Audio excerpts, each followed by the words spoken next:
Alright, so this is a 2000 Honda Accord. So my brother's car, he's been having some issues with starting it. It died on him and then couldn't get it back started up.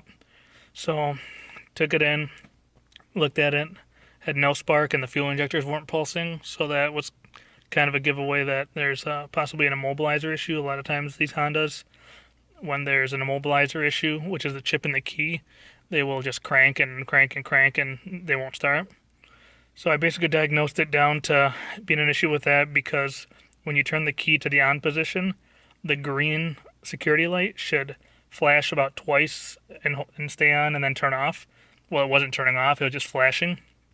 So that was a giveaway that it was an issue with that, which it could have been a couple of things really. It could have been the key itself, the immobilizer, which is that ring around the key cylinder, or it could have been in the ECU, which is down here under the center console. If you can see it back there, it's unbolted right now.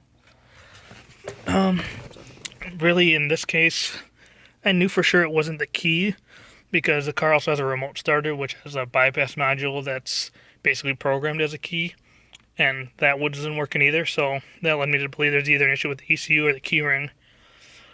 In the best interest of getting the car started, did a little bit of researching online and found that you can remove the immobilizer chip from the ECU itself, and that's what I went ahead and did. I'll show you the pictures of that here in a sec. Basically, I found the chip, desoldered it. Now the vehicle starts.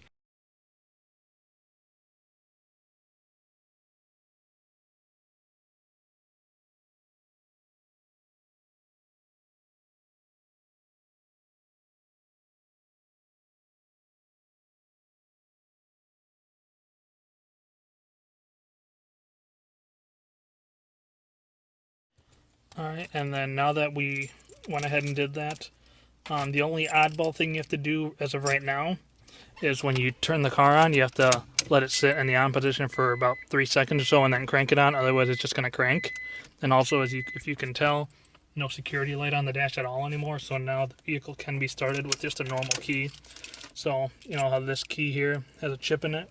You can go ahead and just get regular key cut at Walmart now and get it made. Just a plain key, no chip in it, and it'll start the vehicle. Okay, and there are two issues with doing this method. Number one, your check engine light will always be on and illuminated, so if that bothers you, there's that.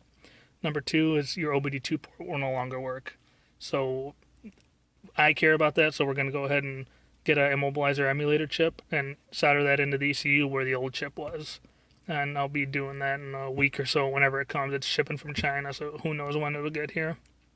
But yeah, this is basically a real quick, cheap way to do it without having to buy a new immobilizer, ring, ECU, all that crap. So yeah, if you have any questions, comments, concerns, just leave them in the comment section. Thanks.